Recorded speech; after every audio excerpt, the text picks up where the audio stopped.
அனைவருக்கும் வணக்கம். இன்றைக்கி எலெக்ஷன் தேர்தல் நாளுங்க. நிறைய பேர் பாப்பா வழக்கில் சொல்கிறது என்ன அப்படின்னா, ஆட்சி மாறினா கண்டிப்பாக பிள்ளைக்கு நீதி கிடைக்கும் அப்படின்னு தான் எல்லாருமே முழு நம்பிக்கையோடு சொல்கிறாங்க. ஆனால் எனக்கெலாம் எந்த ஒரு நம்பிக்கையுமே இல்லைங்க. நான் நினச்சிட்டு இருந்தேன், கண்டிப்பாக பிள்ளைக்கு எப்படியாவது நீதி கிடச்சிரும், இந்த கொலைகாரனை சும்மா விட மாட்டாங்க, படிக்க போன ஒரு குழந்தைய இப்படி கொடூரமாக கொலை பண்ணி போட்டிருக்கானுங்களே, எல்லாமே அநீதியாக நடந்துக்கிட்டு இருக்கே, இந்த பிள்ளைக்கு நீதி கிடைக்கணும் அப்படின்னு கண்டிப்பாக நம்ம தமிழக முதலமைச்சர் விடவே மாட்டார், நீதிக்கு வழிவகை பண்ணுவார் அப்படின்னு முழு நம்பிக்கையோடு இருந்தேன். அவர்கிட்ட போய் சொன்னாலே நம்ம பிள்ளைக்கான தீர்வு கிடைக்கும் அப்படின்னு தாங்க போய் சொன்னேன். ஆனால் நம்ம போய் சொல்லியும் இது நாள் வரைக்கும் பார்த்திங்கன்னா எந்த ஒரு பலனுமே இல்லைங்க. அதுவே எல்லாரும் என்ன சொல்கிறாங்க அப்படின்னா, கண்டிப்பாக ஆட்சி மாறினா பிள்ளைக்கு நீதி கிடைக்கும் அப்படின்னு நிறைய பேர் சொல்கிறாங்க. அப்போது ஆட்சி அப்படின்னு பார்த்திங்கன்னா 4 பேர் இருக்காங்க. அந்த 4 பேத்துக்குள்ளார தான் யாராவது ஒருத்தங்க தமிழக முதலமைச்சராக வரணும். இப்போ ஆண்டுகிட்டு இருக்கக்கூடிய திமுக, அதிமுக, டிவிக்கு இப்போ புதுசாக வந்திருக்கக்கூடிய விஜய், அதுக்கு அடுத்ததாக பார்த்திங்கன்னா சீமான் அண்ணன், இவங்க 4 பேத்துக்குள்ளே தான் கண்டிப்பாக யாராவது ஒருத்தங்க தமிழக முதலமைச்சராக வரணும். இப்போ இந்த 4 பேத்தில் பார்த்திங்கன்னா நம்ம திமுக ஆட்சியை பார்த்துட்டோம். பிள்ளைக்கான நீதிக்கு வழிவகை அவங்க இந்த நாள் வரைக்கும் எதுவுமே பண்ணலை. தமிழக முதலமைச்சர்கிட்டையும் மனு கொடுத்துட்டோம், துணை முதலமைச்சர்கிட்டையும் மனு கொடுத்துட்டோம். அதுக்கு அடுத்ததாக பார்த்திங்கன்னா அவங்க வீட்டுக்கும் எத்தனையோ மனு அனுப்பி பார்த்துட்டோம். சட்டத்துறை அமைச்சராக இருந்த ரகுபதி ஐயா கிட்ட கூட பார்த்திங்கனாக்க நம்மளுடைய வழக்கு சம்மந்தமாக போயிட்டு மனு கொடுத்தோம். அதாவது எல்லா வழக்குலையுமே பார்த்திங்கன்னா பாதிக்கப்பட்டவங்களுக்கு அரசு தரப்பு தான் வழக்கு எடுத்து நடத்தும். நம்மளுடைய வழக்குலையும் பார்த்திங்கன்னா அரசு தரப்பு வழக்கறிஞராக ஜின்னா அவர்கள் வந்தார். ஆனால் பள்ளி தரப்புக்கு சாதகமாக பேசினாரே தவிர நம்ம பிள்ளைக்கு நீதி கிடைக்கணும், நம்ம பிள்ளைக்கு எவன் என்ன பண்ணானோ அவனுக்கு தண்டனை கிடைக்கணும் அப்படிங்கிற எண்ணம் அவருடைய மனசில் 1% கூட கிடையவே கிடையாதுங்க. அதுக்கு அடுத்து தான் இவனுங்களை ஜாமீனில் வெளியிட்டாங்க. ஜாமீனில் வெளியிட்டது தப்பு, இதை எதிர்த்து மேல்முறையீடு பண்ணணும், இது அரசு தான் பண்ணணும் அப்படின்னு சொல்லி நம்ம சட்டத்துறை அமைச்சர்கிட்டையும் போயிட்டு ஒரு மனு கொடுத்தோம். அவர் சரின்னு சொன்னாரே தவிர எந்த ஒரு நடவடிக்கையும் எடுக்கலை. அரசும் மேல்முறையீடு பண்ணவே கிடையாதுங்க. இப்போ பொள்ளாச்சி வழக்குலையோ இப்போ சாத்தான்கொலை வழக்கெல்லாம் பார்த்தீங்கன்னாக்க அவனுங்களை கைது பண்ணி உள்ற வச்சாங்க பார்த்தீங்களா, அவனுங்களுக்கு தண்டனை கிடைக்கிற வரைக்குமே வெளியே விட கிடையாது. ஜாமீனுக்கு போனாலும் ஜாமீன் தள்ளுபடி தான் பண்ணினாங்களே தவிர அவங்களுக்கு ஜாமீன் கிடைக்கல. ஆனால் நம்மளுடைய வழக்கில் பார்த்தீங்கன்னா அவங்களுக்கு மிக விரைவிலே ஜாமீன் கிடைச்சிது. ஆனால் போலீஸ் சொன்னது என்ன அப்படின்னா, அவங்க வெளியே இருந்தாலும் எங்களுக்கு எந்த ஒரு பிரச்சனையும் இல்லை, அவங்க வெளியே இருந்தாலும் எங்களுடைய விசாரணை முடிஞ்சிருச்சு, எங்களுக்கு எந்த ஒரு இடையூறும் இல்லை அப்படின்னு தான் சொன்னாங்களே தவிர அவங்கள உள்ற வச்சிருக்கணும் அப்படிங்கிற எந்த ஒரு எண்ணமும் போலீஸ்கிட்டையும் கிடையவே கிடையாதுங்க. நம்மளுடைய வழக்கை மேல்முறையீடு பண்ணணும் அரசு தரப்பு அப்படின்னு சொல்லி மனு கொடுத்தும் கண்டுக்கலை. நம்ம தான் பார்த்திங்கன்னா சுப்ரீம் கோர்ட்டுக்கு மேல்முறையீடு போனோம். மேல்முறையீடு போனதுக்கு தான் சிபிசிஐடி அப்படி ஒரு பதிலை சொல்லிடுச்சு. அதனாலலாம் அவங்க அவங்களுடைய ஜாமீனை திரும்ப ரத்து பண்ண கிடையாதுங்க.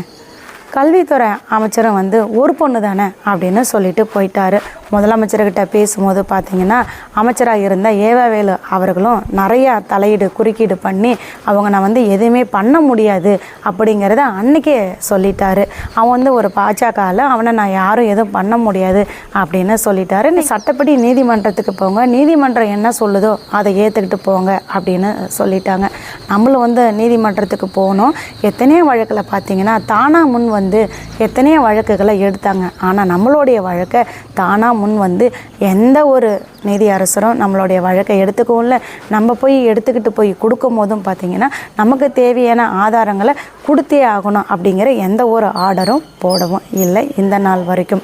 என்னுடைய முழு நம்பிக்கை இது நாள் வரைக்கும் இனிமே இருக்க போகிறதும் பார்த்திங்கன்னா கண்டிப்பாக யாராவது ஒரு நீதியரசர் மூலம் பாப்பாவுக்கு நீதி கிடைக்கணுமே தவிர மற்றபடி ஆட்சி மாறினா நீதி கிடைக்கும் அப்படிங்கிறதெல்லாம் வெறும் சும்மா பேச்சு தான். என்னைக்கா இருந்தாலும் யாரோ ஒரு நீதியரசர் பார்த்திங்கன்னா கடவுள் ரூபத்தில் பிள்ளையோட வழக்கை உத்து கவனித்து பார்த்து ஒரு பெரிய ஒரு ஆர்டர் போட்டால் மட்டும்தாங்க பாப்பாவோட வழக்கில் திருப்பம் வரும், குற்றவாளிகளுக்கு தண்டனை கிடைக்கும். ஆனால் ஆட்சி மாறினா பிள்ளைக்கு வந்து நீதி கிடைக்கும் அப்படின்னு நிறைய பேர் சொல்கிறாங்க. இந்த 4 பேர்த்தில் ஒருத்தங்க தான் வரணும். இப்போது நம்ம ஆண்ட ஆட்சியை நம்ம பார்த்துட்டோம்.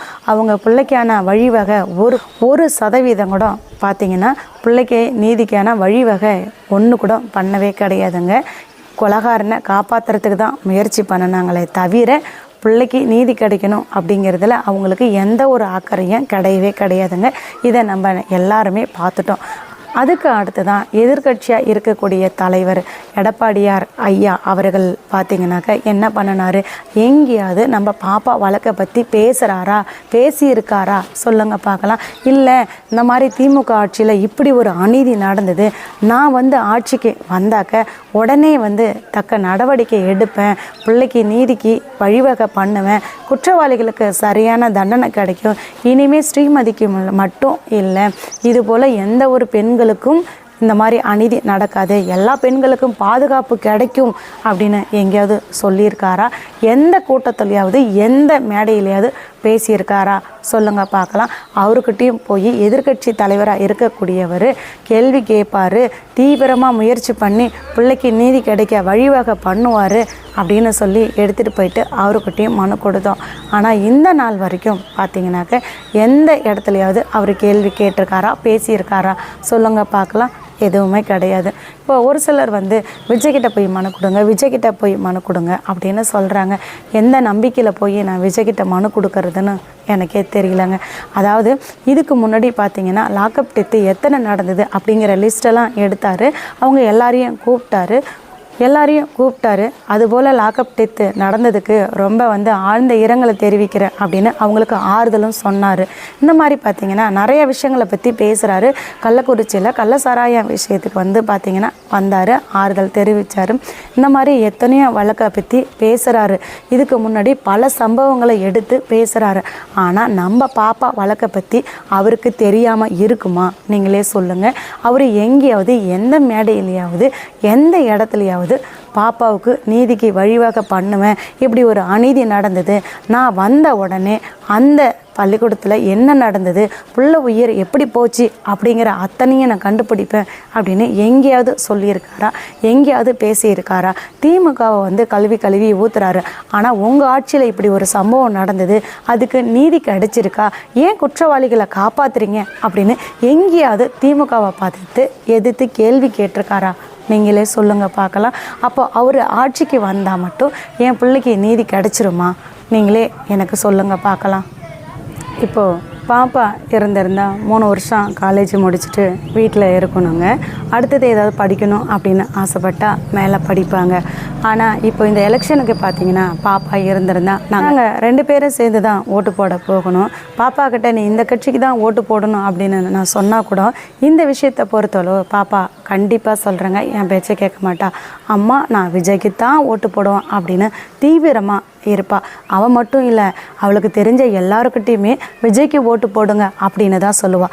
அப்படி சொல்லக்கூடிய ஒரு குழந்தை தீவிர விஜய் ரசிகராக இருந்தால் அவருடைய படம் எத்தனை படம் நடிச்சிருக்காரோ அத்தனை படத்தையும் வந்து பார்த்திங்கன்னா எடுத்து எழுதி நோட்டில் வச்சுருந்தா அவர் இது வரைக்கும் எத்தனை பாடல்கள் அவருடைய சொந்த குரலில் பாடியிருக்காரு அப்படிங்கிறதையும் புள்ள வந்து நோட் பண்ணி வச்சுருந்தா.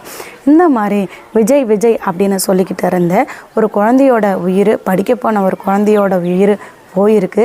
அந்த குழந்தைக்கு நம்ம நீதிக்கு வழிவகை பண்ணணும், குற்றவாளிகளுக்கு தக்க தண்டனை வாங்கி தரணும் அப்படிங்கிற எண்ணம் அவருடைய மனசில் ஒரே 1% இருக்கா அப்படின்னு நீங்களே சொல்லுங்கள். இல்லை எந்த மேடையிலையாவது எங்கேயாவது அவர் பாப்பாவை பற்றி பேசியிருக்காரா அப்படிங்கிறத சொல்லுங்கள். இப்பயே பேசாதவர் ஆட்சிக்கு வந்தால் மட்டும் எப்படிங்க பேசுவார்? பிள்ளைக்கு நீதிக்கு வழிவகை பண்ணுவாரா அப்படின்னு நீங்களே சொல்லுங்கள். ஆட்சி மாறினா பிள்ளைக்கு நீதி கிடைக்குமா அப்படின்னு என்னை கேட்டால் அது பெரிய கேள்விக்குறியாக தான் இருக்கும்.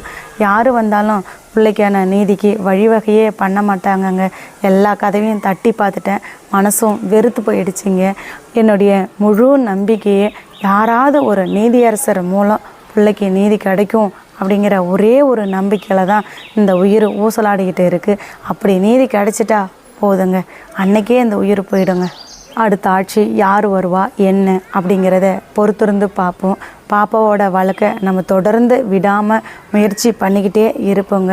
நம்மளுடைய வழக்கு வந்து 6 வாரங்களுக்கு அப்புறம் அப்படின்னு சொல்லி ஒத்தி வச்சாங்க.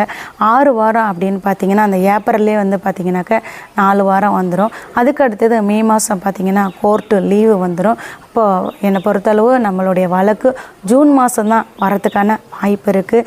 விடாமுயற்சியாக தொடர்ந்து பயணிச்சுக்கிட்டே இருப்போங்க. Justice for Srimathi.